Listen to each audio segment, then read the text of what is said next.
David, it looks like you're talking, but you're muted.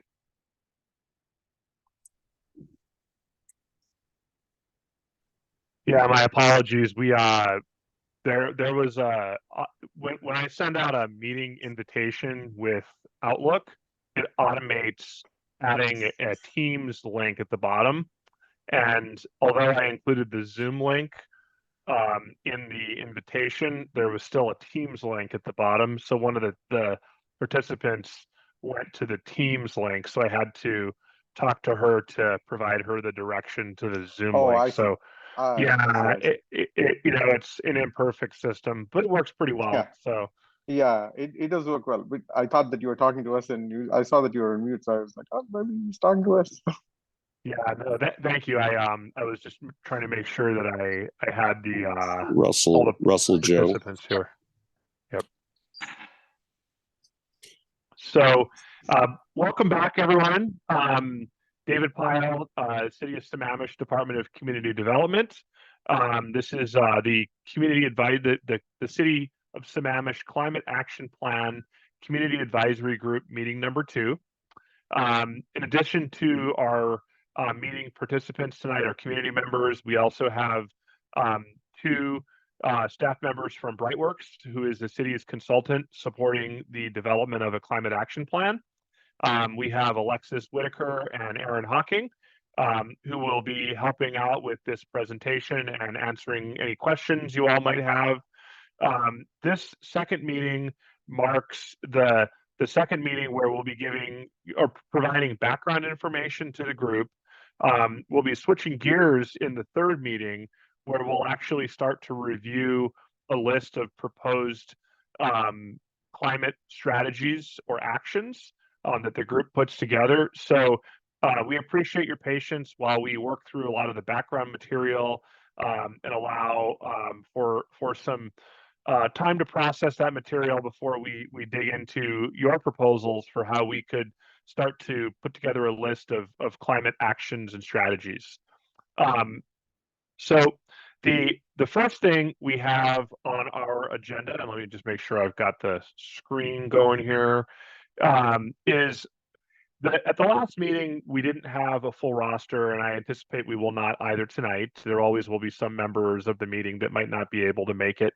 And we wanted to offer opportunity for any of the new members who were not able to make the last meeting to introduce themselves.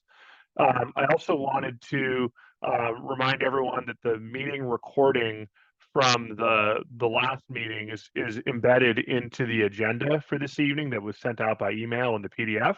You can click on that link and it takes you to the meeting recording. And if anybody wants to watch the meeting recording to revisit some of the material or remind them or I guess learn about who all the participants are and hear our introductions again, that's great.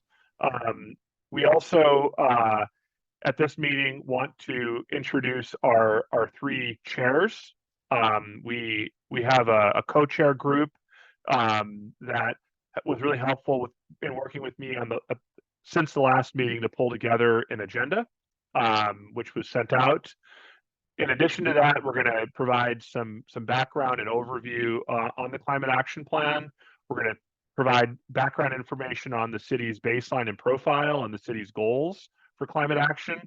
We're going to talk about the community advisory group mission statements, and we're going to talk about how we're going to move into development of community tools and strategies, development of those and review of those, and we're going to assign some homework for the group. So I do also want to note that I was, as I said when we started the meeting, and maybe you all didn't hear this, there was, unfortunately, when I send out an Outlook meeting invitation, the way our system works is it automatically populates it with a Teams invitation. So although they embedded the Outlook or the Zoom meeting invitation into the invitation that went out, there's also a Teams link out there. So if anybody mistakenly joined using the Teams link that was at the very bottom of the Outlook invitation, we just want to make sure we're using the Zoom link, and I'll make sure not to have that happen next time, now that I'm aware of it. Zoom and Teams don't necessarily get along. So, um, so with that, I guess we should start first with the three chairs introducing themselves. And what we're going to be doing here is we're going to be having staff support running the meeting here, and then we're going to migrate in the next meeting to the chairs predominantly running the meeting. But for now, I wanted to go ahead and turn it over to the three chairs so they can introduce themselves, and then we will move into allowing the new community advisory group members who were not here last time to also introduce themselves. So, Aditi? Hi, I'm Aditi. I am a sophomore at Skyline High School, and I am a part of CAG. I'm one of the youth leaders here, along with Minette and Lindsay, if they would like to introduce themselves. Yeah, I'm Lindsay. I'm a junior over at Eastlake High School, very close to Skyline, and I'm obviously part of the CAG as well. I'm involved with a lot of environmental lobbying and then also a lot of environmental early education. Hi everyone, my name is Manat. I am also a high school junior at Eastlake High School, and I'm one of the joint chairs of the Climate Advisory Group alongside Aditi and Lindsay.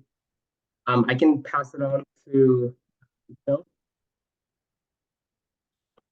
So yeah, so what we're going to do is we're going to allow anyone who was not here at the last meeting to introduce themselves. I think you'll have to self-identify as I don't have a comprehensive list in front of me. So I want to go ahead and pass it off to, I just want to say AJ, Ajay.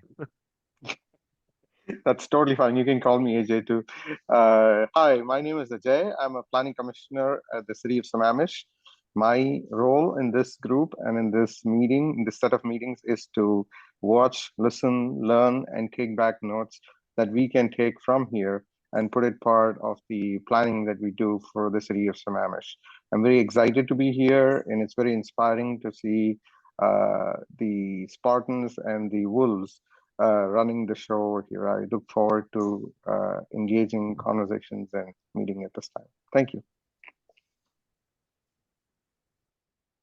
Was there anyone else here who was not able to make the first meeting? Me. My name is Sudeshna, and I'm an arts commissioner at the city, and I will also be acting as a liaison between the Arts Commission and this group. As Ajay said, I'm really, really excited that we have three youth leaders leading this. This is very exciting. I'm pretty sure a lot of people in Sammamish appreciate that as well. And I'm excited and looking forward to the rest of the meetings. Not sure if I can attend all of them, but I will definitely do my homework. David, go ahead, Adam. This is Adam Ospikoff. I work for the Snoqualmie Indian Tribe. I guess the question I'll answer, I don't usually talk a whole lot, but what do you think the number one most important thing we can do as individuals to address climate change will just be to take responsibility for all of our own actions and do our best to educate the general public. Great, thank you. Welcome. Yeah, sorry, David. I completely forgot to see the slide. I was so into just talking that I didn't see the slide that you had up here. So can I go through this and answer the 4 questions you have here? Sure. Yeah. And you know, this is just more of a fun exercise. And I appreciated your introduction that you already gave, but if you want to answer one of these, that's great too. Yeah. So the number one thing that we can do about climate change, like Adam said, is to follow the talk that we do, is to actually be the example that we need to be. That's the number one thing that we do.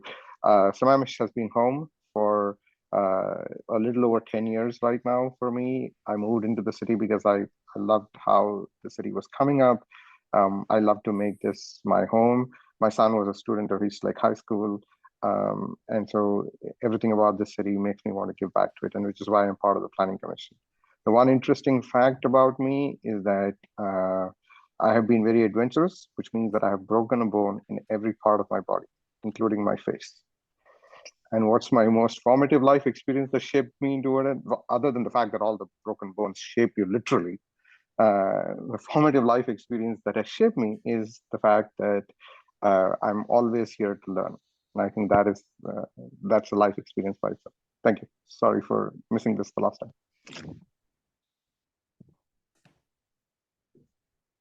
David, No problem. I'd go ahead and introduce myself. I was not here last time. My name is Jason Morse. I'm the Executive Director of Operations for the Issaquah School District. I have not broken any bones in my body. So, Ajay, that's quite an accomplishment. My goodness sakes alive. I hope you're okay. Students, I'm thrilled to see all y'all here. I've been able to work with students, particularly at Skyline lately. They worked on a water bottle filling station with a grant partnered with the city. And so I think the younger generation's powerful leadership is definitely inspiring to me as a school leader. To see our young people own this charge is pretty darn spectacular. So way to go, kids. Thank you. And I don't know if there's anyone else. I think that pretty much covers it. If anyone else has anything to add, we're moving on to the next slide. All right, so moving into the informational component of tonight's meeting, we first wanted to talk a little bit about what is included in the climate action plan and how the community chapter fits in. I think this is a really important piece of information for this group, is trying to understand what the group's role is and how it fits in.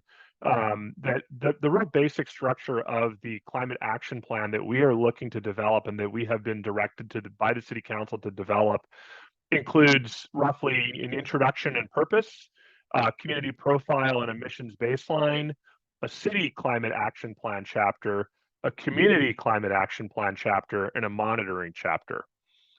This is important to keep in mind when thinking about what the purpose of a climate action plan is. And I won't read this statement again. I read it last time. It's quite long. I think that the takeaway is that a climate action plan includes a customized roadmap for making informed decisions and understanding where and how to achieve the largest and most cost-effective emissions reductions that are in alignment with other city and community goals. So I think really what we're trying to do here is identify strategies and tools and methods that we can employ in the community ourselves, or that the city can employ to help bring about a reduction in emissions. And part of that is also vehicle miles traveled. You'll hear VMT and GHG quite a bit in tonight's conversation. Just wanting to make sure that vehicle miles traveled and greenhouse gas emissions go hand in hand. And VMT is really one that I think for us as we drive to work and travel around the community are also really important to keep in mind. What is the difference between a city climate action plan and a community climate action plan? A city climate action plan is a plan that's implemented directly through city action. This is where the city has real authority and ability to implement it, whether it's fleet upgrades, whether it's administration with remote work plans, with staffing or telecommute options or commute trip reduction programs. It's building upgrades, construction, say, of a new fire station, and adding energy efficiency measures to that building.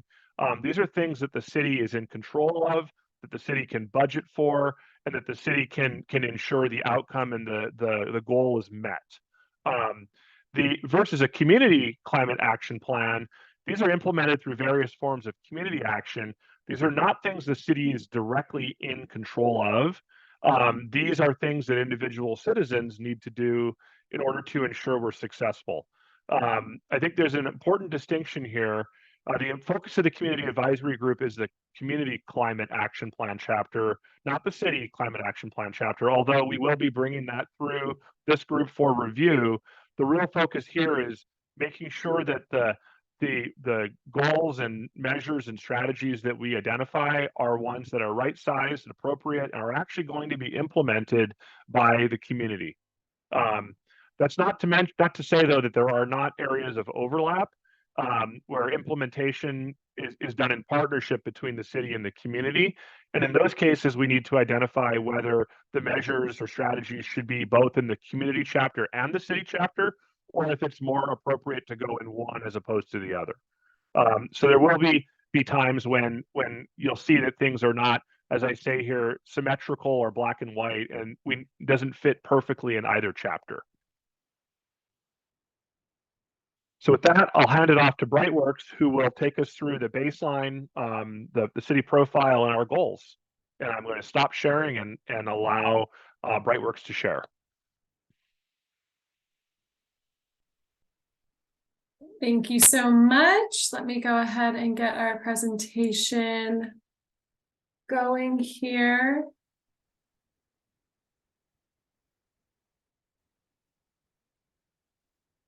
All right. Forgive me, I am very used to sharing screen on Teams, and it is taking me just a second here. This is the wrong screen, is it not? It is. Oh my goodness. Okay, we're gonna try one more time. Beautiful. All righty. There we go. Thank you for your patience. Erin is going to start off our presentation. Yes, thank you so much, Alexis. So as David mentioned, we want to orient you all to the city of Sammamish's baseline.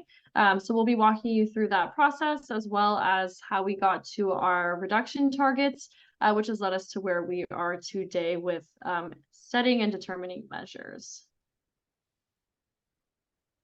So the agenda, as David already covered, want to give some context and background, introduction to the baseline, introduction to our reduction goals, timeline, and next steps, and then want to leave some time at the end for any questions that you all may have.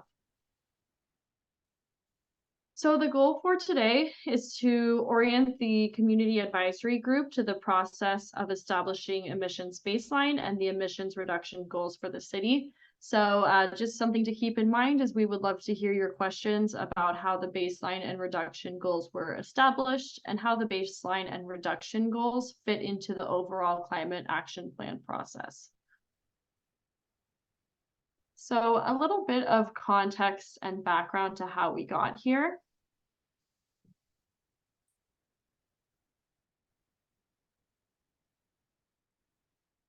So the process, the 6-step process that you see here, establishing the baseline inventory, that's what we want to give you some background on today. Aligning to the target, so aligning to the target that the city of Sammamish falls within, so that is the target set by K4C and other local jurisdictions.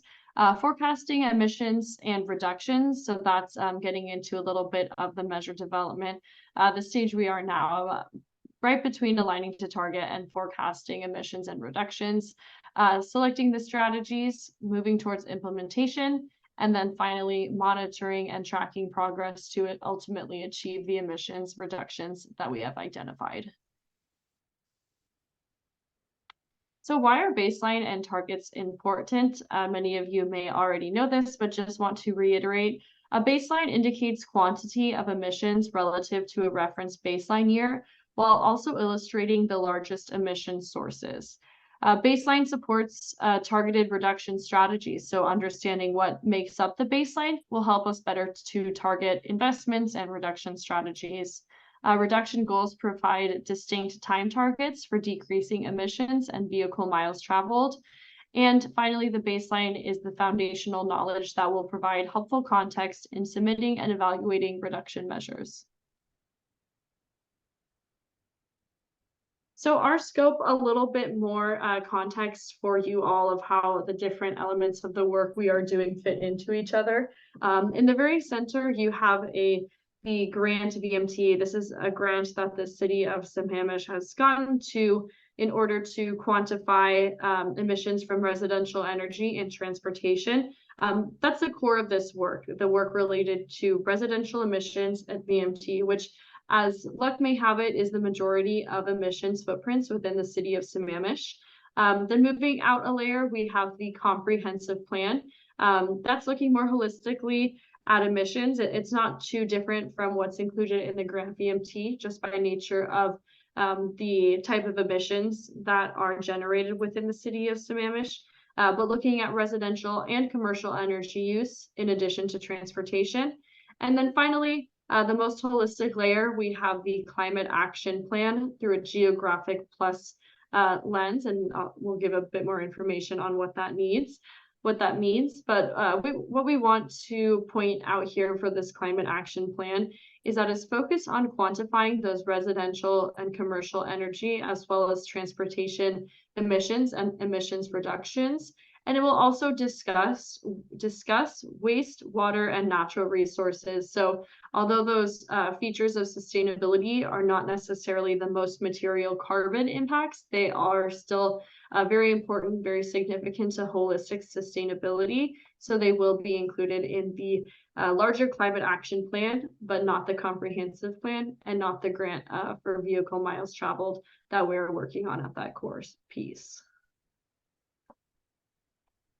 So alignment framework, another way to look at the city of Sammamish's climate action plan as nested in a few different elements outside of the city. K4C, as I believe many of you on the call are familiar with, is the King County Climate Coalition.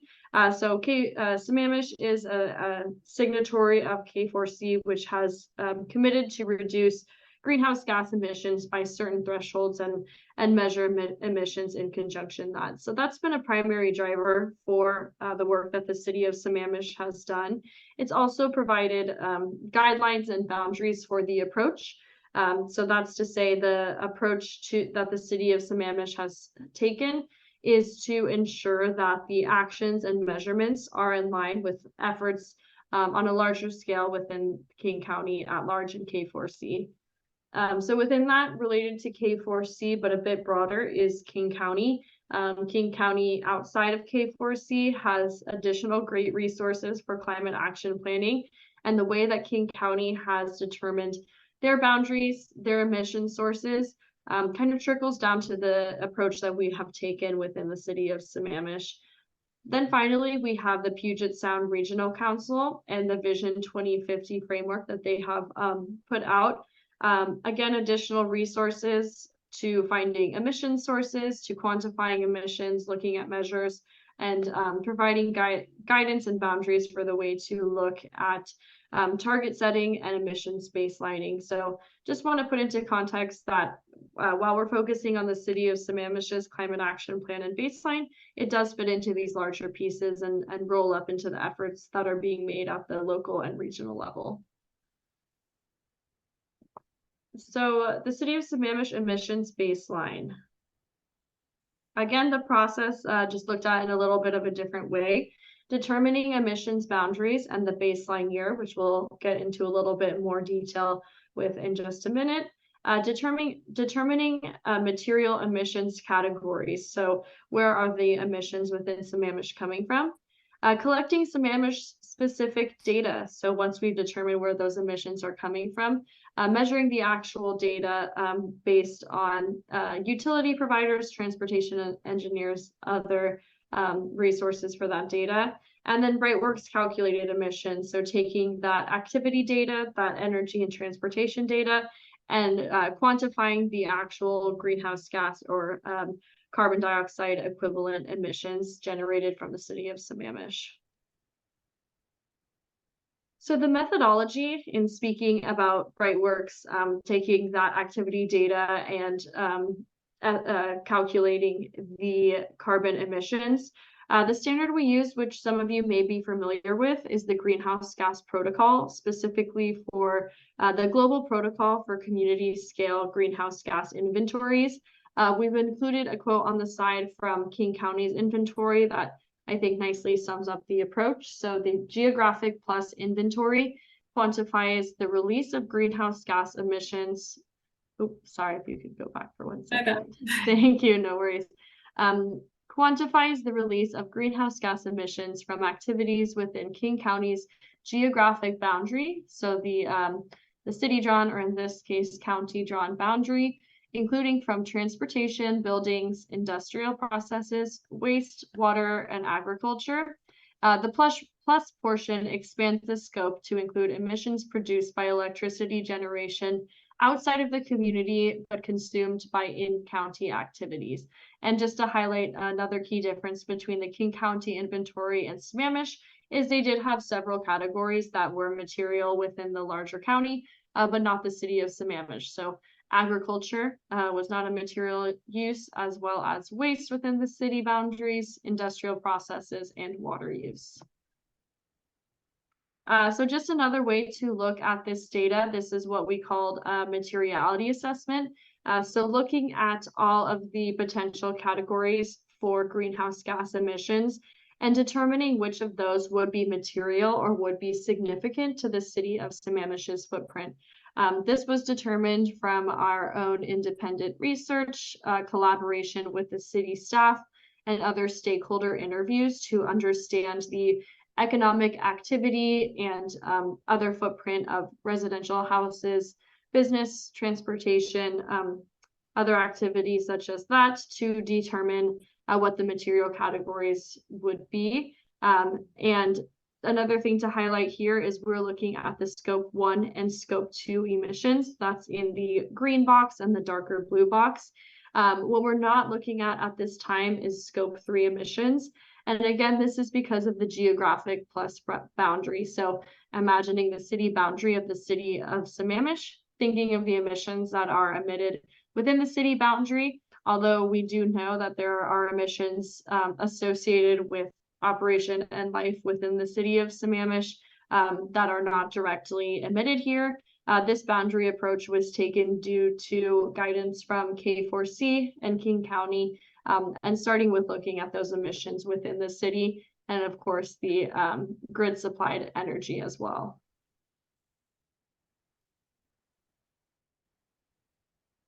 So material emission sources, as we've mentioned, transportation, that's related to the grant VMT. So daily vehicle miles traveled within the city of Sammamish, building and industry electricity, and building and industry natural gas are what are making up our material emission sources within the city. So the city of Sammamish baseline, the actual numbers behind these calculations and behind these material emission sources, you can see the stacked bar graph we have here with transportation on the bottom, electricity in the middle, and then natural gas being the darkest blue bit of the graph at the top. What this tells us, rather than just a general number that the emissions in 2019 made up, is it's important to note the breakdown of emissions. So to highlight, transportation, while still significant, is the smallest piece of the bar graph, or the smallest piece of the pie. So when we're thinking about emissions reductions measures, this gives us a good idea of where we want to focus. So focusing in on that natural gas and electricity, still taking transportation seriously, taking into account ways to reduce, but understanding that majority of emissions are coming from the built environment, primarily from residential energy usage. So calculating the baseline, touched on this a little bit, but how did we get the data and calculations for each of these categories? Transportation, the data used was daily and annual vehicle miles traveled.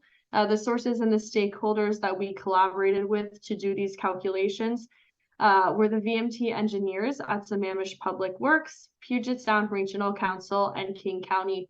The Puget Sound Regional Council and King County, while they did not give us any direct data, we collaborated with them in an integrative process to ensure that our methodology was in alignment with their understanding and their expectations for transportation baseline.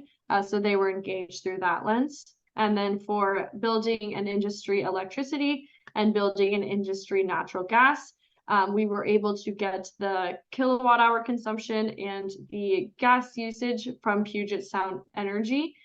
So we contacted Puget Sound Energy, talked to them a few times, and they were able to provide a yearly breakdown by energy type, so electricity and natural gas, as well as building type, so residential versus commercial buildings. And the note here is that we did look at interim data from King County that had estimates for the city of Sammamish at a regional level, just to ensure that we were still in alignment and close to the estimates and assumptions that they had for the city of Sammamish. So the baseline takeaways, that was a lot of information, but what we all would really love for you to understand out of this is using best-in-class methodology and stakeholder interviews, the material emissions categories for the city of Sammamish are transportation, electricity, and natural gas. Using this information, Brightworks has developed a set of measures aimed at reducing emissions in these material categories. The climate action plan will also include categories that focus on topics such as wastewater and the natural environment, which will be included, but greenhouse gas emissions from these categories are not in the baseline because they are not material according to the guidance provided in the greenhouse gas protocol. So Erin, if I could stop for 1 second, we did have a question in the chat. The question was, is there a per capita view on emissions and how does it compare to the US average? So we don't have that information at this time. It's not a lens that we've taken, but we can get that information pretty quickly. I believe we have access to that per capita data for the city. Perhaps we could bring that back at a future meeting. That'd be an Yes. interesting one to see. Mm-hmm. Can we ask some questions now, or do we have to wait until the end of the presentation? We have a few more slides. So there's a chance the questions might be answered as we continue on. Okay. Yeah. Well, unless there are quick questions related to what Erin has just said, I think we can keep going. And if it's okay to hold until the end, I think that'll be the best. It's fine to hold it. Okay, thank you so much. So we're going to transition a little bit to reduction goals. We have a sense of where the city of Sammamish has been. We, have talked about how we arrived at this baseline, and now what do we do now that we have that baseline?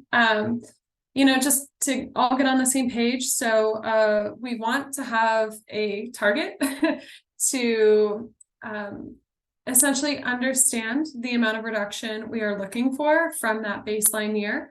So based on regional and state commitments, there's a lot of really excellent guidance out there about how much we want to reduce our emissions. And so when we talk about a reduction goal, something that I think is really important to draw forward is that we're not necessarily saying the city of Sammamish is going to emit, 6 metric tons of carbon in 2050 and forever after. What we're really looking at, as you can see in the visual here, this reduction relative to base year emissions. So what we're talking about when we talk about a reduction goal is that delta. So this is really where we're most interested, and this falls in line with guidance from K4C, King County, and other regional partners. So the K4C joint commitment is sort of the North Star here. This is something that the city of Sammamish is a signatory to. And that goal is reducing greenhouse gas emissions 50% by 2030 and 95% by 2050. This is compared to a 2007 baseline. So as Erin mentioned earlier, our baseline year is 2019. Whereas this is 2007. The main reason for that difference is that we have really good data available for the year of 2019, and we do not have really good data available for 2007. In fact, King County's own inventory actually uses 2008 data. And so for that reason, the greenhouse gas protocol, which as Erin mentioned is best practice, recommends using a year for which you have really, really solid data, because that's going to help you understand better what you need to reduce and help you meet those reduction goals. As we were putting together our goal for the city of Sammamish, we talked to K4C, and they said that the most important thing was to aim for 95% to net zero by 2050. So in our discussion, they said, select whatever baseline year is going to work best for your particular circumstance. What is most important is that North Star of a reduction by 2050. So the greenhouse gas goal that we ended up talking to City Council about, and City Council agreed.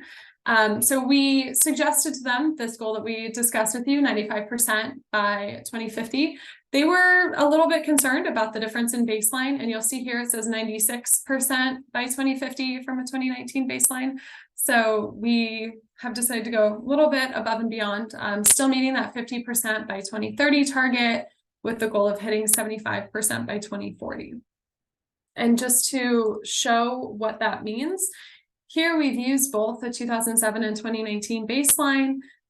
We are showing the 2030 target. So we've got our years on the bottom, and you can see where that green line kind of dips and changes angle is 2030. We can see that even in the next 7 years, we're getting pretty close to where we would have been had Sammamish been using a 2007 baseline. And then from there, we end up within 1% of the emissions that would have been projected using that 2007 baseline. And I do want to make this one caveat that, this 2007 is an estimate. So this value is something that we backcast based on how much emissions have grown in the county since 2007. Just as a heads up, that 2019 number is really, really solid, more solid than, any past projections, and more solid than most future projections are going to be. So we also discussed with City Council a goal for vehicle miles traveled, or VMT. This is another one that's taken essentially directly from K4C goals, and this is to reduce vehicle miles traveled per capita 30% by 2030 and 50% by 2050. We happen to have a 2016 baseline for VMT counts. So the traffic engineer has established that baseline year. That's what we have data available for. So it is a little bit different than the 2019 goal, but this is our transportation specific goal. This is mostly a summary of those two. We just talked about what each of the goals are. Each of these goals has an interim target or something we can think of as a checkpoint in 2030 to make sure that the city of Sammamish is on track. And the rest of what we're going to talk about is how we get closer to those reduction targets. So here we have what we refer to as the wedge. This is our wedge analysis. So you can see along the top here, we have this dotted black line. These are the emissions that we would anticipate from business as usual in the city of Sammamish if no action was taken by the state, by federal government, by the city of Sammamish, by King County, by K4C. This is nobody does anything to lower greenhouse gas emissions in the region. As we can see here, there are these different brightly colored wedges within this diagram. Down below, there is a code. So we have Washington State Energy Code. We have the Washington Climate Commitment Act. We have the internal combustion engine ban. There's also federal corporate fuel economy standards. They're lowering emissions from transportation. So all of these different measures are going to help Sammamish get toward that goal. These are things that Sammamish doesn't necessarily have to do too actively. These are things that are happening in concert with the city of Sammamish's own initiatives. Down in the gray section below, these are city of Sammamish initiatives. So all of the bright colors are what we can essentially take credit for that others are doing that the city of Sammamish is going to benefit from. And these two wedges are different colors. Down at the bottom in gray, we have a light gray representing actions that the city will take and a darker gray representing community actions. As David was saying earlier, the city, only is in control really of the emissions that it produces. And the city can do a lot to encourage city of Sammamish residents to take action against climate change. The city can help to further regional efforts. They're going to help everybody, but there are things that are outside of the city's control. And so what this aims to display is essentially, the role of the CAG, right? That bottom grayest wedge is what the CAG is really going to be essential in creating and developing and ensuring that these community measures that we're working on are actionable and have tangible benefits. The other thing I'll say about this before we move on is that the two different shades of gray representing city and community actions are not necessarily proportional. We're still working on pulling together the city's baseline. So this is more for informational purposes. Don't read into it too closely, saying, that this may or may not be the city's final emissions at the end of the day. We're still working on it, but we wanted to show this to you because we just finished it and we're really excited about it. And we think it does a really good job illustrating where we're going. Okay, what's up next? In the immediate term, and David, jump in if you want to, we are collecting ideas for climate action tools and strategies. This is something, again, like I said, we want to incorporate CAG feedback as early as possible. We're currently in the measure development process. And so this is a really great time for us to hear your feedback, hear what you think is important. And then over the longer term, there's going to be that work of engaging the community around the measures and emissions, particularly community emissions, those things that the city of Sammamish can support but cannot directly control. And then finally, we are relying on you all to help us finalize the climate action planning measures and reduction strategies. Timeline overall, I wouldn't get too hung up on any of these details. You can sort of see where we've been and where we're going here. We are currently focusing on, Erin showed this a couple of graphs earlier that got at this, but we're really focusing in on transportation and energy measures right now. And the reason for that is that they are going to be in the comprehensive plan. They are going to be in the greenhouse gas VMT reduction strategy that we're working on. And then from there, we're starting to transition and look at measures related to water, waste, and natural resources. So I think those are the things that are most important and relevant to this group. But if you're curious what's going on simultaneously, this is kind of a helpful roadmap for where everything is going. Okay. That concludes our presentation. Thank you so much. We're really happy to take your questions. Well, I have a bunch of questions regarding the baseline, how you establish the baseline. And I can sympathize with you that it's not an easy task to try to obtain that kind of information. But so you're talking about material emission sources with transportation and vehicle miles travel. And I'm just wondering how you go about determining how many vehicle miles are traveled, being that residents do not report the number of miles that they drive in the city of Sammamish. Not only that, but if you're trying to quantify the amount of carbon dioxide emissions by vehicle miles traveled, you have different driving patterns. You have different type of brands of cars. You have different weights of cars. You have different age of cars, which all have a function in how many emissions of CO2 are being emitted. So I'm just wondering, how you take that into account. Sure. I think that makes a lot of sense. So when we're talking about transportation emissions, we did rely a lot on a traffic engineer through the city of Sammamish. And so the traffic engineer was able to provide us with annual average VMT, and then we were able to apply an emissions factor based on, kind of based on that value. Erin, do you want to elaborate a little more? Yeah, so the specifics of what the transportation engineer did, we would have to get a bit more information from them, but they were based on projections. I believe that the city had already contracted these engineers to do, and David, I might pass it off to you for a little bit more detail there as well. Yeah, so the city has a transportation model that we run, and it's based on sampled information, and then there's a transportation engineering software they use to model trips and vehicle miles in the city.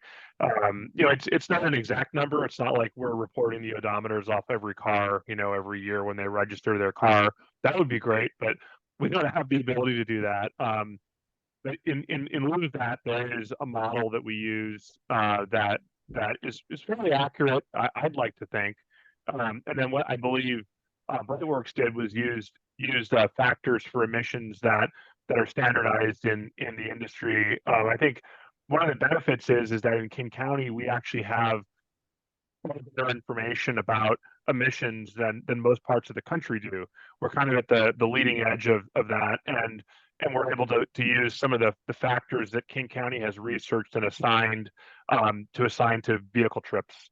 So I hope that helps answer. It's not an exact science, but it is Okay, established in other parts of the country. I understand that. I'm just thinking of when I was in high school and I had a physics lab that I had to do, and you take all sorts of measurements, and then you determine the uncertainty of your measurements. So I'm just wondering if anybody knows what level of uncertainty you have in trying to establish vehicle miles traveled and emissions of CO2 on that, because that uncertainty could be pretty high. So I think it would be important. It's a good effort trying to do that, but as we communicate some of these issues with the rest of the community, I think it would be important just to let them know what level of uncertainty in some of these things are, because you're establishing goals that seem to be pretty aggressive in terms of reductions and things like that, so. Yeah, our set of assumptions will be available in any published material. I think that's a great point. One thing to highlight is that we try to take a conservative approach wherever possible. So one thing that we know is not completely accurate is, again, taking the conservative emissions factor and not taking into account the fact that many City of Sammamish residents may drive electric vehicles. So another thing I want to point out is that as we're developing measures, we're looking at not only action items to reduce emissions, but ways to improve data over time. That's that measurement and implementation tracking piece that we mentioned. So that's examining ways to improve data year over year. Do we look to do a more comprehensive traffic study in 2 or 4 or 10 years, things like that. So we know that we're not starting from a place of perfect data, but data improvement is a factor we're considering with these measures. Yeah, that's good. And if we can stay on the slide that you're showing right now, so you're showing that transportation is really not one of the major components of what you call the material emission sources. And so you're combining, you're separating electricity with natural gas. And, I'm not really sure what breakdown in the electricity supply by PSE is. But typically in the state of Washington, you have a lot of hydroelectric power, and then most of the rest of the power is probably generated with natural gas, being gas turbines or maybe steam boilers or so. But it's natural gas that is being burned. So I'm just wondering if how you're separating natural gas from electricity in this slide. And then the other thing is that one of the major sources of greenhouse emissions is actually leaks associated from pipelines in natural gas. And I'm just wondering if you took that into consideration as well. Yeah, so to answer your first question about the makeup of electricity, that is something where we got an emissions factor directly from Puget Sound Energy based on their fuel mix. So based on where the electricity was coming from, we applied a certain emissions factor. That emissions factor is not as intense as somewhere that is majority coal powered, but it's also not as clean as somewhere that is majority renewable powered. And we can provide additional information on the emissions factors used. But to put it simply, the difference between the natural gas and electricity portions was the emissions factor applied. The emissions factor for electricity is specific to Puget Sound Energy electricity. In regards to your second question for leaks, it's not something considered in this baseline. I believe it is something considered in the more holistic K4C or King County inventory. It's also something that we can look at as we look to strategies around engaging Puget Sound Energy and looking for more reliable and clean electricity from delivery all the way back to the source. So it's something to consider, although you don't see it represented on this graph. All right, because you're reporting metric tons of carbon dioxide equivalent, okay? Mm-hmm. Equivalent means that it's not necessarily CO2 that, but a portion of that is coming from something else that ultimately may convert into CO2, and so that's one point. And then the other point is that the concern would be that there's double dipping between the emissions of natural gas and electricity based on what I just mentioned. So there is no double dipping between natural gas and electricity. This is based on what PSC delivers to the city of Sammamish. So that electricity factor is specifically for electricity that is delivered. Whatever natural gas was incorporated upstream has already been factored in. So there's no double dipping from that perspective. Okay, thank you. And I saw you actually projected growth, if nothing is done, the growth by 2050 in emissions. And I'm just wondering if that's based on what projection of growth in the city of Sammamish, and who has generated that projection? Yeah, So go ahead. I was just going to say that's taken directly from the Puget Sound regional tool assessment. So that was regional assumptions of growth factors that were specific to the city of Sammamish, and we're happy to share that resource. Yeah, it's always a little bit of difficult to try to reduce emissions of something when there's going to be growth associated with it. You know, growth means more emissions, so that makes it doubly difficult to reduce the emissions. So sure does. So I do want to just pause for a second, and I these are really great questions, but I also want to remind everyone that there were a handful of meetings held prior to us getting to this point with the Planning Commission and the City Council. All of those meetings are listed in a legislative history guide that includes background information and meeting videos. There were many technical questions and discussions that were had with the Planning Commission and City Council on this topic. And I would want to make sure that everyone has a chance to watch or review those materials because some of the questions that we're getting have been reviewed in previous meetings, and those are available to watch by video.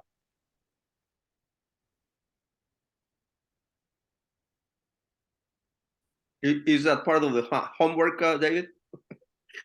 That was part of the homework, yes, and Okay. we did realize that at the last meeting where we strongly suggested that everyone watch the videos as much as they can. But the questions, I appreciate the questions, but I want to make sure that everyone's aware that there are other discussions and questions that were asked as well that go beyond maybe what we're asking or a little bit different, and it's worth spending the time if you have it. The trick is to watch the meetings in a faster speed setting so that they go faster. Let's go ahead and I don't know if we have an order of who raised their hands, but I'll go with Phil. You're muted, I believe. Sorry, just a quick question in terms of vehicle miles traveled. Are you taking into account vehicle miles traveled outside the city limits? So at this time, we're not looking at vehicle miles traveled outside the city limits, and that is because of the geographic boundary that we are looking at this time. Yeah. So if someone's commuting from Sammamish to Seattle by car, you would only take that mileage to the city limit? Yes. That's Thank correct. you. And that's in line with that geographic boundary from the greenhouse gas protocol. Great. Let's go with Manit. I had two main questions. First of all, I was wondering, and maybe I just missed this in the presentation, but it seemed like the goal for greenhouse gas emissions was to reach 96% reduction by 2050. I was wondering why that's not 100%. Yeah, good question. So I think one of the reasons that's not 100%, there are probably a few. So 95% is in line with, for example, the Science Based Targets Initiative, which is based on a limit of 1.5 degrees Celsius of warming. So it is kind of regarded as the gold standard. I think another reason it's not 100% is that 100% is often, much more challenging to achieve than 95%. You do kind of tend to get to a point of diminishing returns with these efforts. And then the other reason is it's in line with the goals set by King County and K4C. Yeah, those are the main reasons I would give. I don't know if David or Aaron, you want to elaborate on that. I like where your head's at, though. Really Yeah, I would just say at this time, there's still residual emissions, unfortunately, and hopefully we'll see that change in the next 25 or so years. But residual emissions, so thinking about refrigeration, thinking about the little bit of fuels that are used in hybrid electric vehicles, and allowing for that, as Alexis mentioned, that 5% is kind of viewed by climate scientists as still able to mitigate kind of the worst impacts of climate change. But I'm right there with you. I would love to see technology and innovation get us to a point where we can see it be 100% by 2050 or sooner. Okay, because I think what I'm trying to get at here is that even if, say that the technology doesn't yet exist for those smaller things, for those residual emissions, I'm considering that here in Sammamish, we're setting our goals for 2050. That is like 27 years down the line. Like I will be like maybe like 54 years old. I don't know. I'm not doing the math on that. I'll be old. But I just don't think that aiming for anything short of 100% is what's best for Sammamish, because as you mentioned, that 95% goal for 2050 seems to be to avoid the worst of the impacts of climate change. But I think that if we want to, if there is hypothetically the possibility of curbing it further, of course there's going to be a lot of technological developments before 2050. And as we've seen, in most municipal policy, if we're setting goals now in a climate action plan, though of course these goals are adaptable, I think it's likely that these are the goals that the city of Sammamish is going to be consulting for many years to come. So for that reason, I think that we should definitely be pushing for that to be 100% by 2050, because we will have the means to reach that by 2050. And the other question that I had is, again, like a lot of people have mentioned the vehicle miles traveled. I was just wondering, so I believe the goals are something like, I don't know, was it reduction by 50% by 2050? Was that the goal? It was Yeah. something like that. Okay. My question for that is, yeah, I guess it might be beneficial to make it more clear as to why that goal exists. For example, if it's for greenhouse gas emissions, which I would assume is the main purpose of that, then I think illustrating that, like, I don't know how to phrase this best, but because vehicle miles traveled on its own, like I think it's hard to tell why exactly vehicle miles itself is a problem without breaking it down into what are the problems that arise from vehicle miles traveled. For instance, you could talk about pedestrian safety if there's less vehicles on the road. You could also talk about carbon emissions, because the thing is that if we have electric vehicles, say that by 2050 we have electric vehicles that have basically like nominal carbon emissions, which ideally would be the goal. In that case, would it really be important to get vehicle miles down? And if so, what is the main purpose behind that? I think it might be beneficial to break down that VMT goal into what are the components, because if we're looking at carbon emissions, well then maybe the goal is to encourage electric vehicles, whereas if the goal is some other thing that requires no other solution than reducing vehicle miles traveled, then maybe the best goal is to focus completely on like public transit and pedestrian walking. Does that make sense? It sure does. I think that makes a lot of sense. It's sort of one of these things is not like the other, right? What I will say in regards to this VMT goal is that, going back to the slide that shows our scope, this project sort of originated from the seed of this greenhouse gas VMT reduction strategy. And that strategy really is focused on greenhouse gas emissions from vehicle miles traveled. So this is something that is related to the climate action plan, but I would say that this is geared toward a slightly different goal than the climate action plan overall. It's sort of part of this grant that the city of Sammamish is undertaking that's due in June for final submittal. So, this is sort of a nod to the fact that we've got a couple different angles here. So I think that's part of why this is here. And I think that you bring up a really good point that there's the opportunity to have goals more related to these different areas of carbon emissions. And that's something that we're going to look at, particularly as we develop metrics for our greenhouse gas reduction measures related to energy in particular. So, yeah, good point. I also want to add that the goals have been set by the city council by resolution.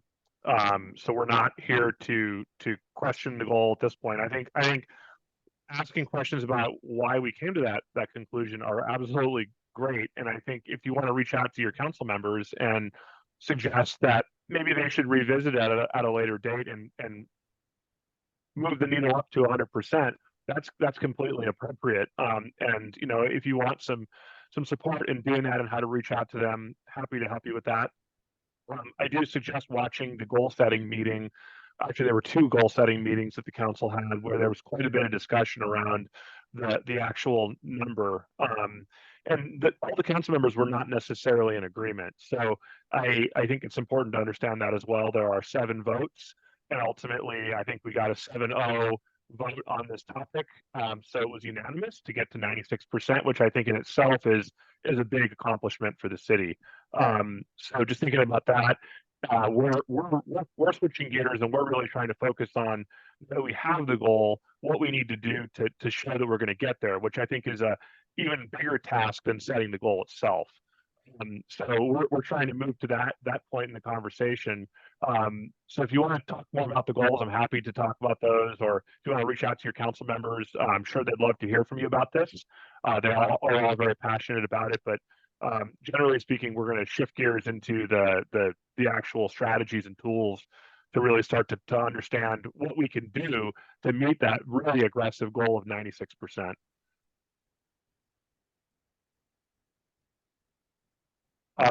Let's go with Steve. Well, as I've been listening to all this, I've been doing my homework, David, and I do watch city council meetings, and I do recall that Brightworks presented that bar chart with the energies. The numbers were different because you've revised them, but it seems to me that sometime in January, maybe the 6th, you presented 2 sets of bar charts, one that showed kilowatt hours and therms for the gas and electric, which means we could easily do the arithmetic and figure out what the carbon intensity of the electricity generation at Puget Sound, I'm dating myself, Puget Sound Energy. But my real question is, well, first I would like to know, what is that carbon intensity today for Puget Sound Energy? I can find the data on PSC's website and also in a lot of various King County locations, but it's 2 or 3 years old. Now, Puget Sound Energy also says they've got a very aggressive goal to reduce their carbon intensity to 25% of what it was in 2019 by 2030. Now, if you do the math, what you realize is that Puget Sound Energy has got this program by the throat. If they don't reduce their carbon intensity, we're not going to really be able to meet our goals, because they touch transportation, or will, with electric vehicles, and they touch the heating of our homes. And by the way, 77% of us heat our house with gas. And if you work the numbers there, a therm of gas, which you burn maybe 2 or 3 a day in the winter, is worth nearly 30 kilowatt hours of electricity. Now, therm of gas puts out 11 2/3 pounds of CO2. 1 kilowatt hour from Puget Sound Energy, by my calculations, puts out anywhere from 0.8 to 1.6 pounds. So you multiply that by 30, you can see that if you have to replace your forced air gas furnace with a heat pump, and you want to get the same amount of energy into your house, your electric bill just went up by 3x, and with today's numbers. So what I'm really interested in is, what is Puget Sound Energy going to do for us so that we can make these goals? Because they're kind of on the hook, and we're dependent upon them to come up to the game and do something for us. So not to put him on the spot, but I also want to point out that we do have a community advisory group member who has joined us for the first meeting, Brandon Leritz, who's here with us in the background listening. We will be working closely with them on this climate action plan to answer those questions. I think that is a really great question. I'm not putting him on the spot to answer it, but perhaps he wants to introduce himself, and if he has a initial response, that would be great. Yeah, well, thank you. It's an honor to be here with all of you and learn along with you and represent. Now, I am the municipal liaison manager for PSC, representing Sammamish and connecting. So I'm not an energy trader. So that's my caveat, but I can try to address that. That was an awesome question. That's definitely the topic of the time right now. This is in every meeting, every conversation we have. What are we going to do? Because the goal is steep and the goals are aggressive, like you said. And actually, our goal is even more aggressive than the 25% by 2030. It's actually beyond net zero by 2045. So we're going sub-zero in our emissions, and we have a loaded plate to do that. So we do have a lot of megawatts to create to help balance the load to decarb that's really big right now. We are looking at alternate fuels to work through the gas pipes. So there are a lot of things that we're looking at that we can do in a combination with our fleets and our forestry and our decarbing and our pushing energy efficiency and then creating the energy to do that. Our EV programs are taken off between cities and fleets, residential, public. There's a lot of different areas where we're exploring on options for alternate methods for transferring electricity. So there's a lot of things that are at play right now. And yes, as we achieve the goals, that enables the cities to achieve their goals and enables the state to achieve its goal. So there are a lot of things, and not to mention just being in this advisory committee, the residential burden on you to have energy efficiency programs that incentivize you to use less power, to utilize those better measures that do reduce the amount of power, because the most power that we can save is the power that's not being used. So we want to reduce all the usage that's going on, and we have measures that are helping to do that as well. So it's a three-ring circus for sure, but we're in it with you, and so we're going all the way as a partnership. Thank you so much. Getting it straight from the source.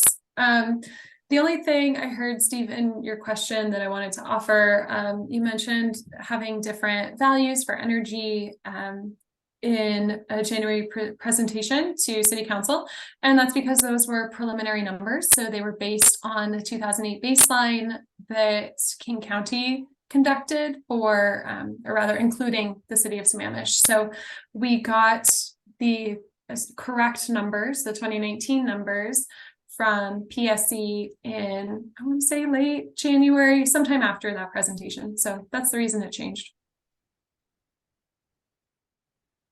Can I jump in here? And Brandon, if you can give us a plan forward. I read your pathway to beyond net zero by 2045 off of your website. And the chart's pretty small and hard to read, but you could put numbers on that. It would really help planning on our part. And I do not have all that information with me right now by chance. I'm actually heading to pick up my mom from the airport, but I can put some of those together and help translate that pathway for you and get that back to David. Thank you. Let's go with Ajay. Thank you. I had to find the unmute button over there. So the question that I had was on slide 12. So if you could go to slide 12.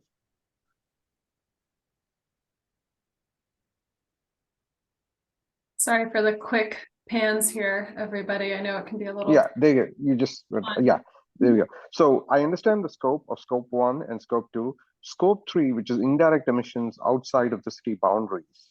I wanted to understand what dependence does it have on scope 1 and scope 2. As we work through scope 1 and scope 2, is it possible that these two scopes will increase if scope 3 changes, or have we done some dependency analysis between these scopes that we need to take into consideration. So if I'm talking as a planning commissioner, do I need to consider that these things could change and we should come back to look at it?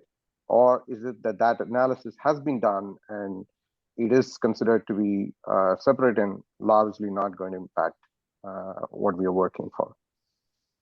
Yeah, to clarify, are you talking about the categorization? So thinking about what is included in scope 3 and if that would potentially move into scope 1 or 2? Yes, that is correct. So if is it possible that something comes up in scope 3 and we look at it and we say, it's actually part of scope 2. We thought it was scope 3, but then it's part of scope 2 and something like that.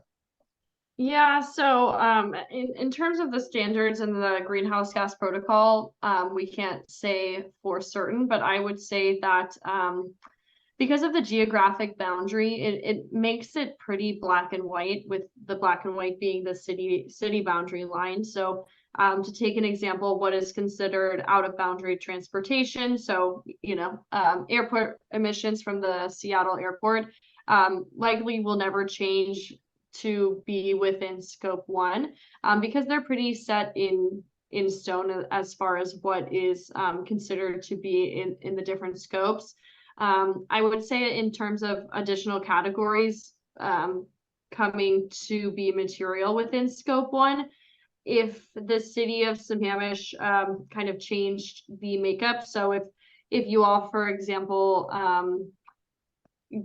increased I guess that would still be scope 1. So yeah, I don't see any emissions going from the category of scope 3 to scope 1. I think that they could have an impact indirectly on categories. So going back to out of boundary transportation, just to give an example, someone asked the question of if someone was commuting to Seattle and we would only count them to the emissions to the boundary of the city of Sammamish. One thing that comes to mind is kind of out of city transportation. So looking at public transit that goes outside of the city of Sammamish, that would technically be considered scope 3, but may ultimately have an impact on our scope 1. But yeah, not sure if I'm totally answering your question, but in terms of the categorization, we don't anticipate anything additional moving into scope 1. Yeah, that was my primary question. That is should we account for something coming into scope 1 or scope 2? That is not there right now because we think it is scope 3. But that's not to say that we can't have climate action strategies or actions that wouldn't influence scope 3, because, for example, in-boundary waste and out-of-boundary waste, our waste for Sammamish is processed out of boundary. We currently are working with King County on a program where they want to divert additional green waste from the waste stream, and that happens outside of the city. However, it begins in the city. So an example of that might be that we continue to lobby King County to improve its waste stream diversion, but then we also have a sustainability coordinator that helps coordinate with our waste service provider to hold workshops and learning events in the community about how to handle waste and how to better sort waste and to ensure that food waste isn't ending up in the trash, for example. That would be a completely appropriate climate action strategy. I think the difficulty there is that we categorize that in terms of the number, how do we quantify that in terms of reduction? Because it's not actually happening in the city; it's happening out of scope in scope 3. However, I think it wouldn't be appropriate for us not to consider including that in a climate action plan. So this is why it's not symmetrical. It's not perfect. It's not black and white, and we're going to end up with some things that feel a little bit squishy. And we just have to be comfortable with that, knowing that we're trying to do the right thing. And thus explained the 95%. So that's great. Thank you.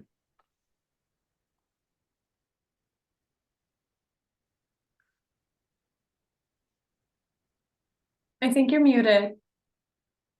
My turn, right? Okay, that's actually touching on my point, which is how do we take into account scope 3 mitigation strategies, right? Say, for instance, we decide that one of the best ways we can reduce our emissions is for Sammamish to buy a forest in Costa Rica, right?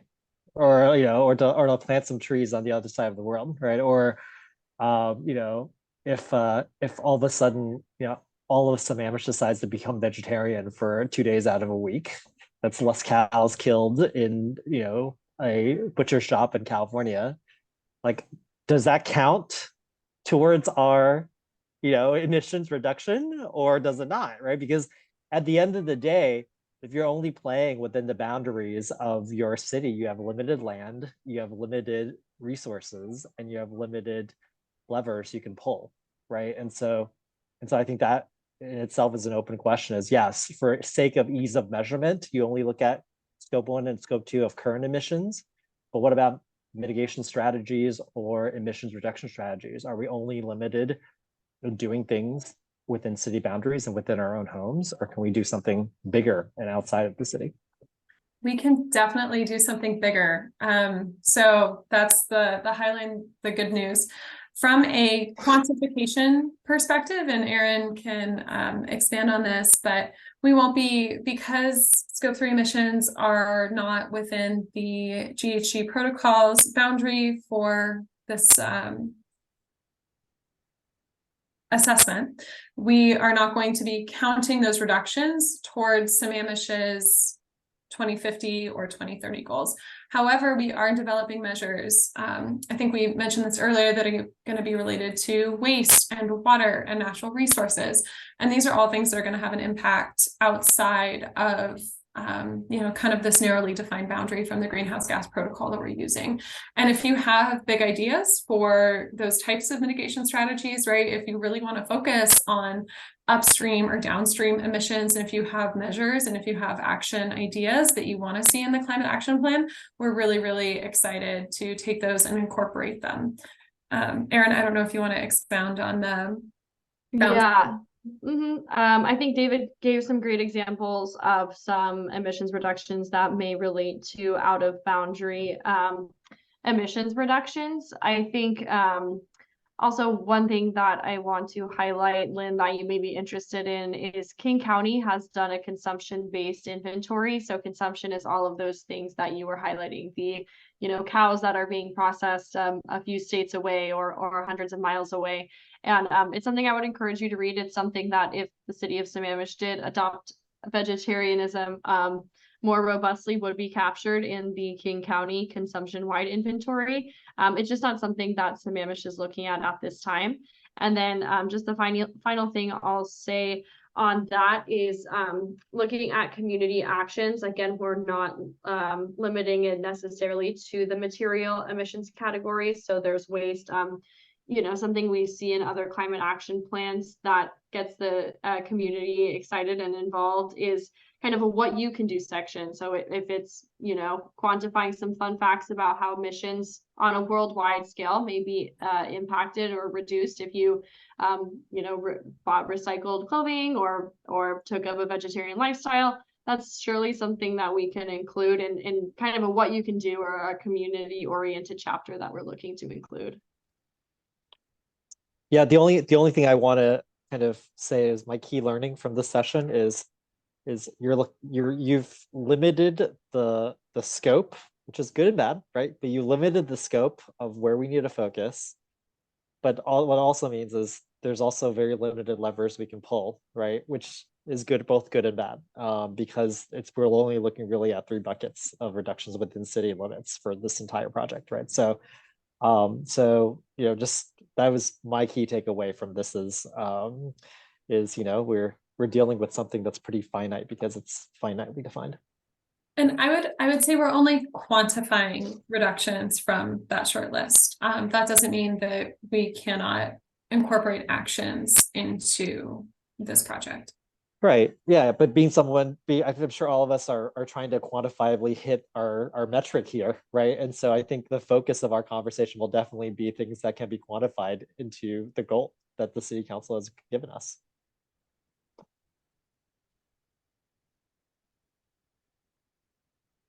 I think it's a great question and point in conversation that we should continue to consider as we meet.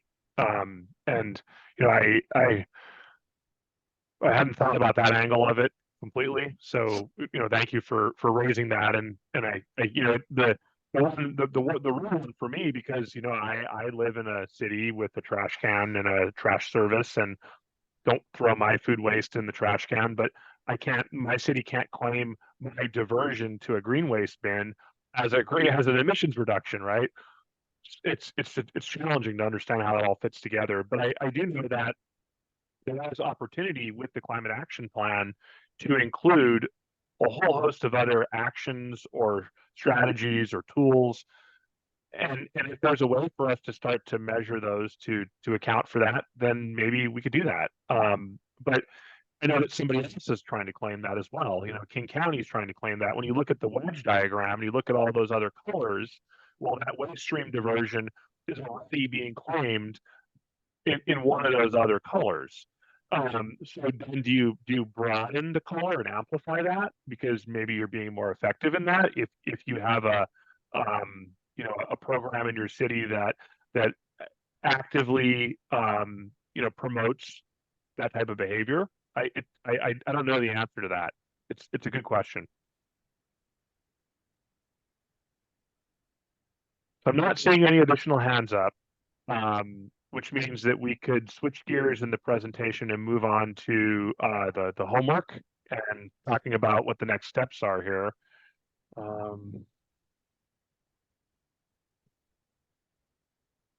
So let's go ahead and do that. I will share my screen. Just a second here. There it is. Move this out of the way. So hopefully you can see my screen.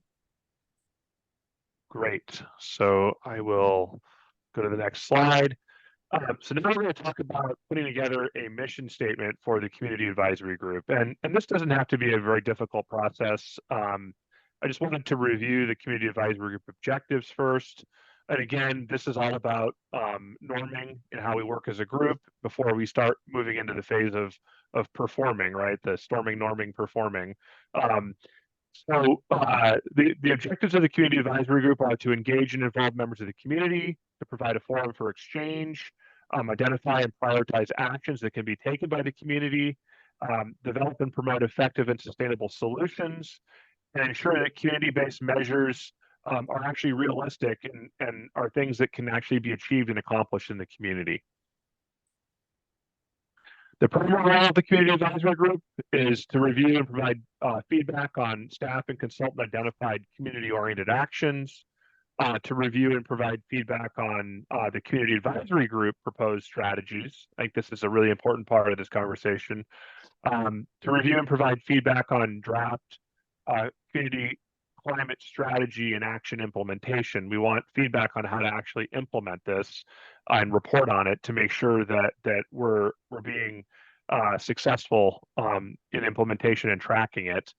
To discuss the implementation of the measures, tools, and strategies, and the public's role. I think making sure we all understand the public's role and that we understand what resources as a city we need to set in place in the future to ensure the public is engaged and that we as a city are successful in achieving both the city climate action objectives and the community climate action objectives. And finally, to review an early draft of the climate action plan and provide feedback before it goes to the Planning Commission and the City Council. With those in mind, what is the mission statement for the Community Advisory Group? One example might be to ensure that proposed community climate action plan strategies and actions are complete, adequate, and right-sized to Sammamish and will result in successful implementation and achievement of community climate goals. That's just a first try at writing a mission statement. The homework assignment is that you will take a shot at writing a mission statement for the community advisory group if you feel like you want to. We definitely welcome it, and to send your idea on what the mission statement should be to climatecag@sammamish.us, which is the email address that we all receive emails through. So I don't know if there's any questions or comments on this. Really, we're just trying to make sure everyone's engaged and thinking about what the group is trying to achieve, and want to have a mission statement to work towards.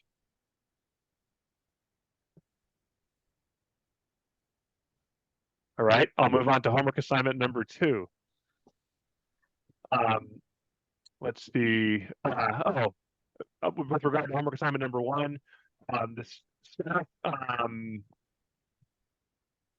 on a second.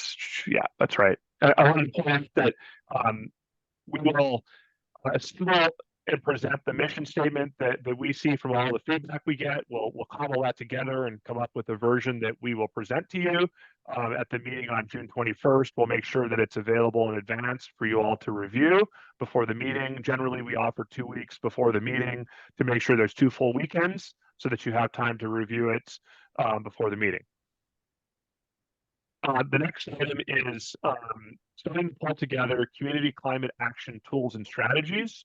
We're looking for the community advisory group members to propose strategies. We as staff and consultants will be working on our own list that we will pull together from review of neighboring cities' climate action plans, and we're going to work internally to generate this list. This won't be available for a few meetings until July 12th. But in the meantime, we want the community advisory group to begin assembling their list of strategies. We've set up a jot form to facilitate this. And let me make sure, the jot form includes several fields where you can enter information, your name, what your suggested community reduction strategy or tool is. Note that there's a 300-character limit. We did that purposely. We want you to be concise. I've experienced in my line of work where I've received pages and pages of information that are very hard to sift through. So we're really hoping you can be concise in your proposal. There are other fields that are included for the purpose of sorting these at a later date, which includes impact area, size of emission reduction, cost of implementation. And we've tried to characterize these into really easy selectable ratings, high, medium, low, now, middle, distant, for example. But we include size of emission reduction, cost of implementation, timing, complexity, dependencies, resistance, and brand or reputation and equity concerns. I will be providing some additional guidance on these. May 9th next week, the end of day, next Tuesday. I still have to work on this. I was out on vacation last week and didn't have a chance to get to this. And then what we'll do is we'll refine the list and provide it to the community advisory group in advance of the June 21st meeting. And this is where we can start talking about strategies and tools that the community advisory group sees as appropriate. And I see Lynn has his hand up. My question is, do you want to give guidance that our strategies should only be scope 1 or scope 2 within city limits related to those 3 categories? Or do you want to leave it more open? That's my question. Yeah, so I hadn't thought about that. And actually was just thinking about that as well when we were having that conversation on the last question. I think if possible, they should be focused on scope 1 or scope 2. However, if there are other ideas that are really important or unique or that come up, by all means add those in. This is not the only path at this. This is the first pass at this. So I want to highlight that we have several meetings to go, and this is our first attempt at pulling together an initial draft list. So if we could focus on scope 1 and scope 2, that would be helpful. Because those are things that we can then talk about how to measure and look at how it fits into the wedge diagram and how we can achieve that reduction that we need to achieve with our goal. I do have, take 1 second here. Actually, that's not what I meant to do. Just a second. I just wanted to change the screen, share back again. Let me see here. Jump into here. So I do actually, I don't know if you can still see my screen. Oh, it stopped sharing. Just a second. Oh, I did that. Back again. Here we go. Sorry about that. So this is the jot form that I'll be sending out next Tuesday. You can see that you can enter your name in here. You can enter in whatever your tool is, select the impact area, residential buildings, commercial buildings, transportation, or other. select your emission reduction, and we're going to pull together some guidance as to what we mean by high, medium, or low. It's always a little bit subjective. It depends on your perspective. So it's not going to always be perfect. Cost of implementation, high, medium, low, timing, now, middle, distant, complexity, simple, mid, complex, resistance. We're trying to keep these simple, right? Dependencies, none, few, many. One quick suggestion: can we add a don't know? Don't know.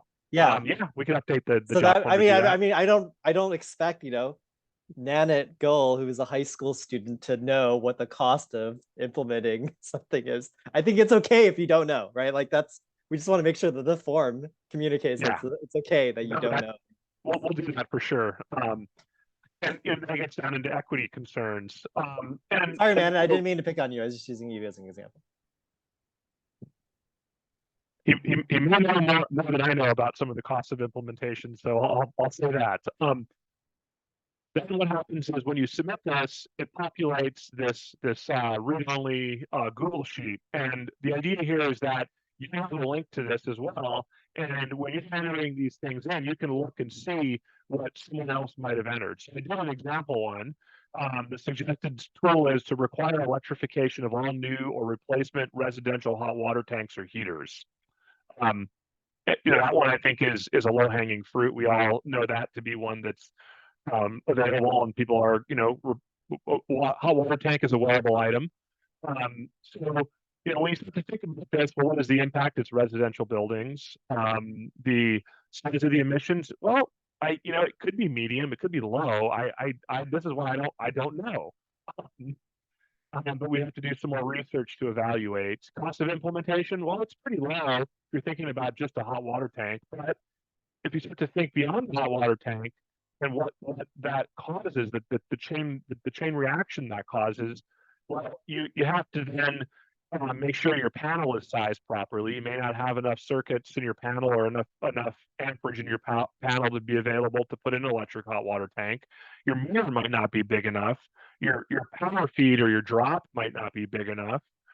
So there's a chain reaction that occurs where this type of thing can ultimately result in a fairly significant upgrade to your home. So then you get down to the equity concerns. Well, does everybody have the funding and the ability to upgrade their home to do this? I don't know. It's not only that, but a hot water tank, when it goes out, it tends to be in the moment. It's usually in the middle of winter when it's 20 degrees out and you kind of want to take a hot shower, and being without hot water for 3 or 4 weeks while you're waiting for the electrician to upgrade the panel and waiting for the city to issue a permit finally and give the inspection finally. Well, those are all things to consider. So these are the types of things we want to talk with this group about: is what is the right fit? How do we rank these in order to ensure we're going to be achieving this? I think this is one that's coming our way from the state legislature eventually anyway. So I don't see this as too distant, and we want to make sure everyone's aware in the community that these are the types of things that they're going to be expected to do or should be doing with their homes going forward.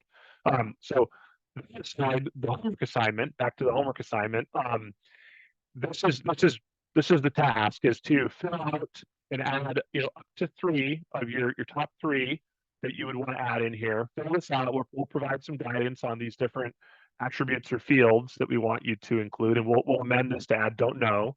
And then what we want you to do also is to look and see when you do go in there, whether or not somebody already filled this out and whether they have listed the one that you maybe wanted to add, and well, maybe then you could add another one that's different, so that we have up to 30 or 40 unique strategies or tools. And that's challenging. Coming up with 30 or 40 unique strategies or tools is challenging. So that's our homework.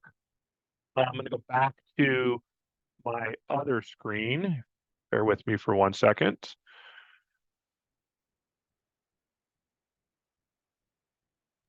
Could I suggest that we ask people to rank their 3 ideas, number 1, number 2, and number 3, and maybe we can assign some points to number 1s, number 2s, and number 3s, and then that way it'll make it easier to decide which ones are the ones that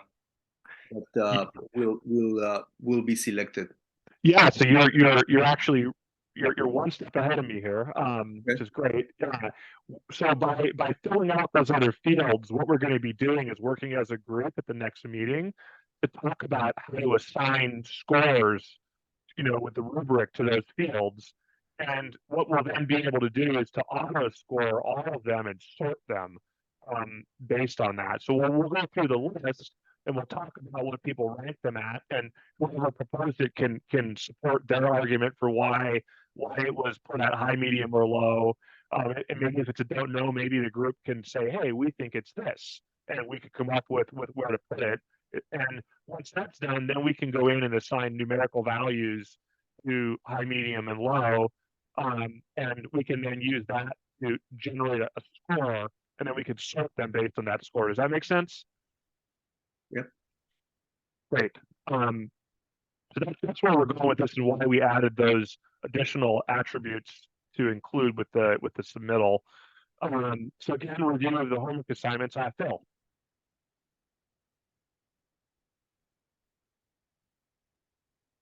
So David, the list that I gave you that the People for Climate Action Committee came up with a couple of years ago has many of these types of things on it. Have you had a chance to look at that?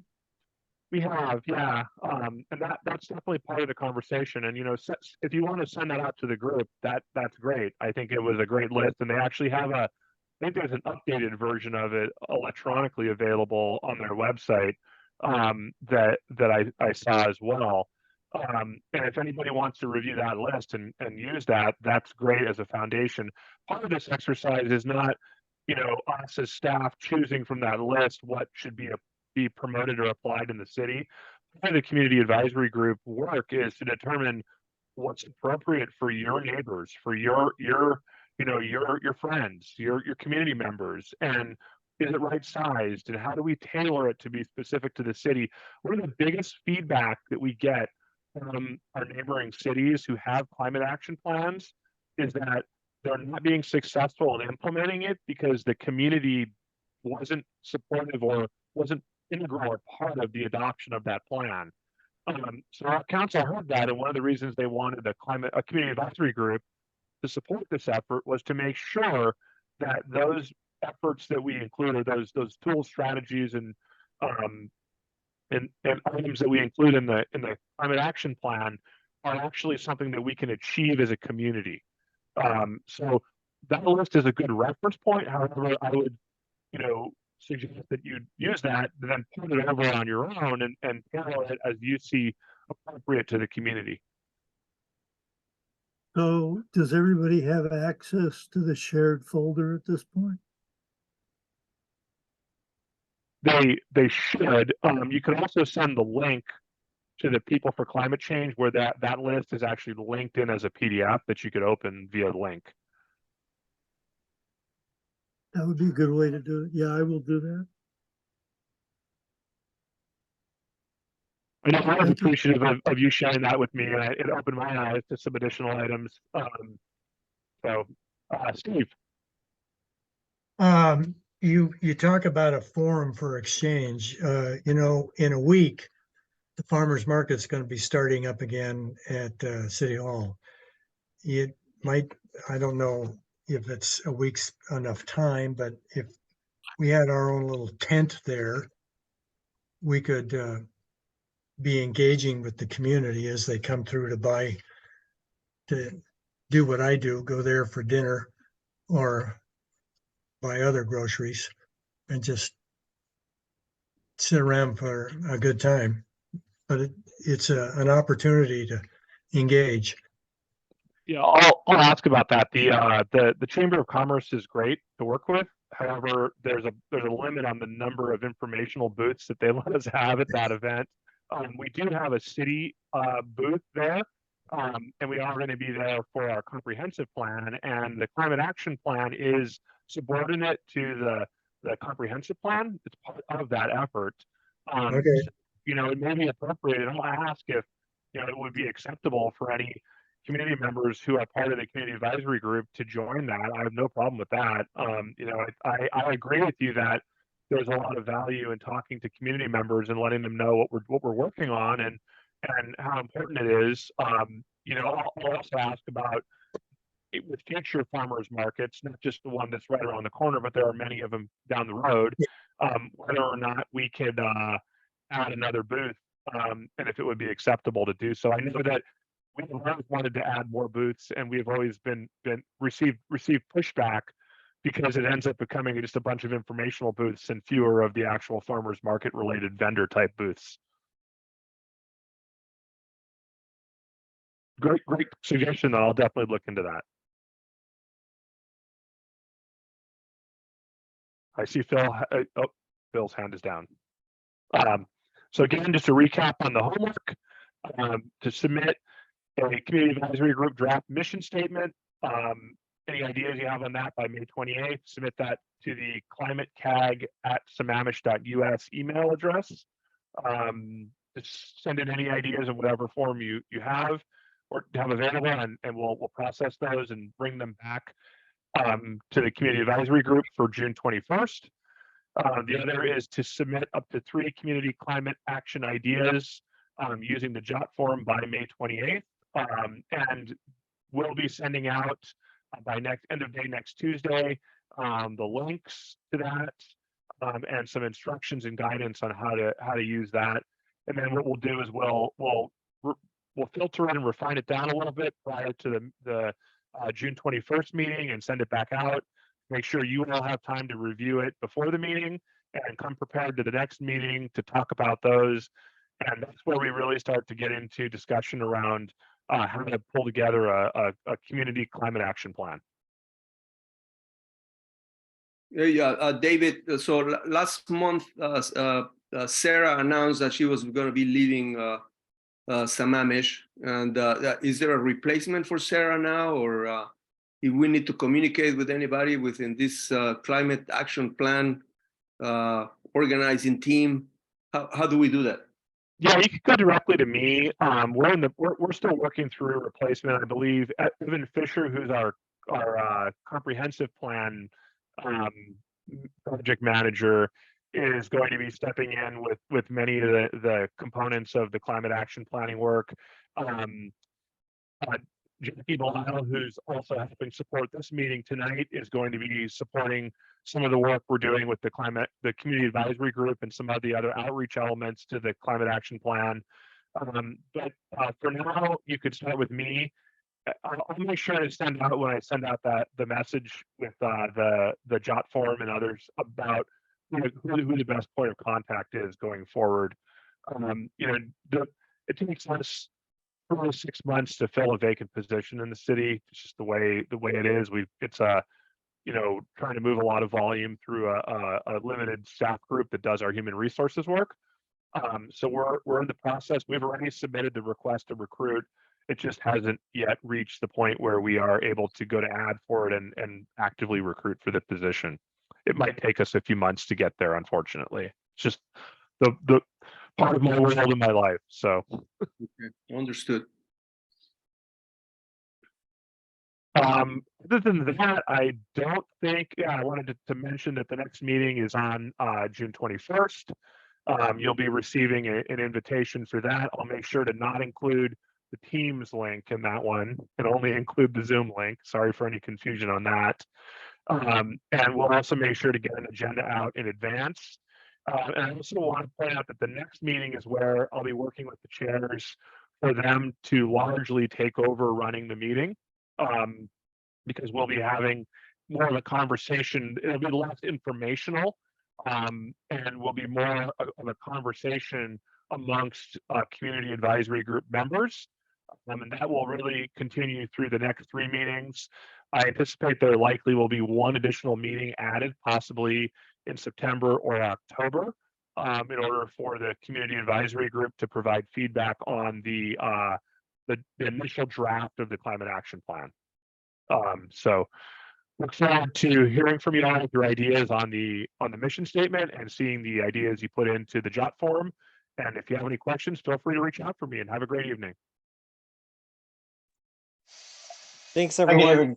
Thank you. Great meeting. Thanks, David. Great meeting. Thank you. Thank you. Take care.